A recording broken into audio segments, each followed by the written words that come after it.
हम सब रावण को एक बहुत ही नेगेटिव कैरेक्टर के रूप में जानते हैं। हर इंसान इंतजार करता है कि दशहरा आएगा और रावण को जलते हुए देखने के लिए जाएंगे।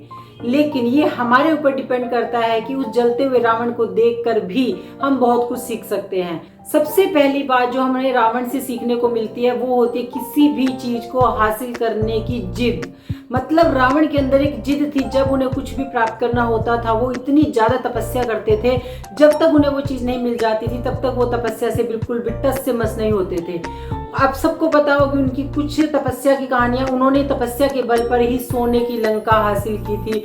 उन्होंने तपस्या के बल पर ही एक ऐसा वरदान हासिल किया था कि कोई भी राक्षस उनको नहीं मार पाएगा, एक मनुष्य और वानर को छोड़कर। तो मतलब रावण के अंदर जब जिद आ जाती थी कि मुझे कुछ हासिल करना है और वो तपस्या करने लगते थे तो कोई भी उन्हें हिला नहीं सकता था। तो ऐसी ही जिद हमारे अंदर होनी चाहिए। जब भी हम कुछ काम शुरू करते हैं, हमें कुछ भी अचीव करना होता है, तो हमें वो जिद होनी चाहिए कि जब तक मैं इस काम में सक्सेसफुल नहीं हो जाऊंगा तब तक मैं इस काम को नहीं छोड़ूंगा। तो रावण से सबसे पहली सीख हमें ये मिलती है। दूसरी चीज जो हमें रावण से सीखने को मिलती है वो ये मिलती है कि रावण बहुत ज्यादा विद्वान था, उन्हें बहुत सारे वेदों का ज्ञान था, लेकिन उनके अंदर उन चीजों का घमंड था। तो हमें वो नहीं करना है। हम कुछ भी हासिल कर ले, जो हमें चाहते हैं, जितनी भी सक्सेस हमें चाहिए हम वो अचीव कर लेते हैं, लेकिन हमें वैसा ही बना रहना चाहिए। हमें अपने रूट्स को नहीं छोड़ना चाहिए। हमें जैसे हम पहले थे हमें वैसा ही बनना चाहिए और हर इंसान की रिस्पेक्ट करनी चाहिए। कई बार क्या होता है कि जब हमें नई नई सफलता मिलती है और हम लोग भूल जाते हैं कि हम कहाँ से आए हैं, और हम लोग, हमारे अंदर एक घमंड आ जाता है, अभिमान आ जाता है कि जैसे हमने पता नहीं क्या अचीव कर लिया। जब आपको ऐसा लगे कि मेरे अंदर घमंड आ रहा है तो एक बार रावण को देख लीजिए कि रावण के अंदर घमंड था और उसके घमंड ने उसका क्या हाल कर दिया। तो इसीलिए हमें रावण से दूसरी चीज ये सीखने को मिलती है कि हमें कितने भी सक्सेसफुल हो जाए हमें कभी भी घमंड नहीं करना है। तीसरी बात हमें रावण से सीखने को मिलती है कि हमें हर इंसान को बराबर समझना चाहिए। रावण के अंदर क्या कमी थी, वो अपने सामने हर इंसान को तुच्छ समझता था। जैसे कि मैंने आपको पहले भी बताया कि रावण ने जब वरदान लिया था कि मुझे कोई भी ना मार सके, तो उसने वरदान लिया था कि मुझे कोई ना मार सके मनुष्य और वानर को छोड़कर। मतलब उसने अपने सामने मनुष्य और वानर को तुच्छ समझ लिया था। उसे लगता था कि जब बड़े बड़े राक्षस या देवता मेरा कुछ नहीं बिगाड़ पाएंगे तो मामूली से इंसान या वानर मेरा क्या कर लेंगे। और आप उसकी इसी सोच की वजह से उसका अंत हुआ। उन्हीं मनुष्य ने और वानर की सेना ने उनको अंत तक पहुंचा दिया।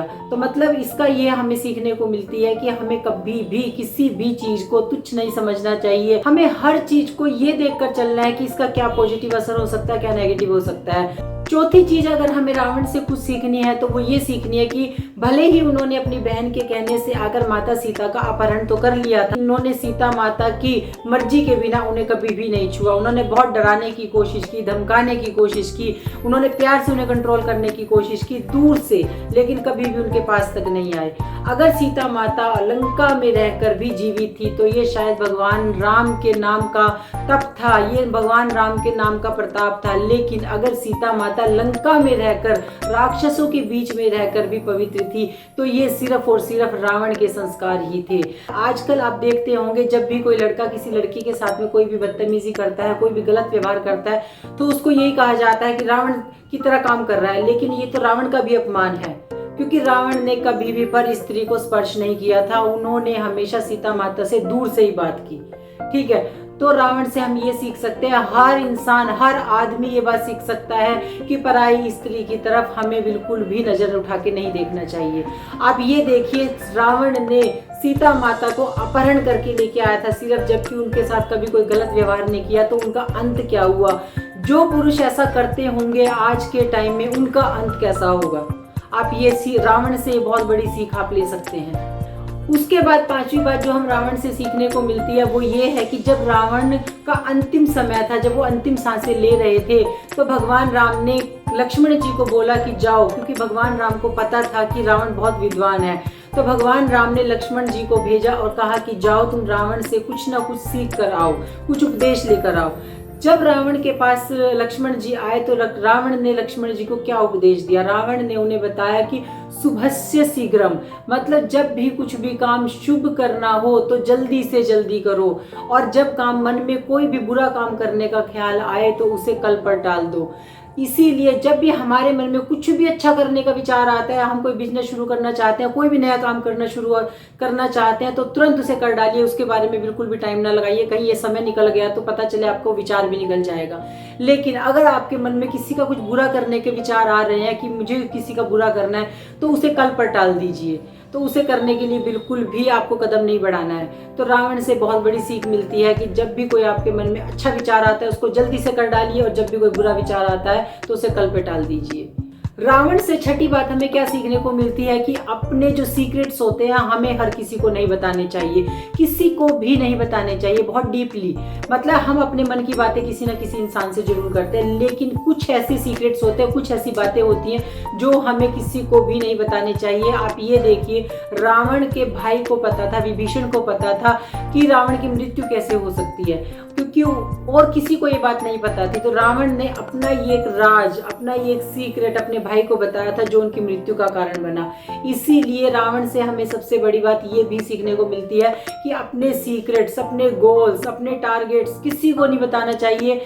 जब आप कोई भी काम कर लेते हैं, जब आप उस काम में सफल हो जाते हैं तो दुनिया को पता चल जाता है। और अगर आप कोई काम करते हैं और उसमें सफल नहीं होते हैं तो क्या जरूरत है बताने की। जिसको पता चल जाता है ठीक है, नहीं पता चलता तो भी ठीक है। इसीलिए अपने प्लान्स के बारे में कभी भी किसी को नहीं बताना चाहिए। उसके बाद सातवीं जो चीज हमें रावण से सीखने को मिलती है कि हमें अपने जो हमने ठान लिया है उससे पीछे नहीं हटना है, अपने लक्ष्य से पीछे नहीं हटना है।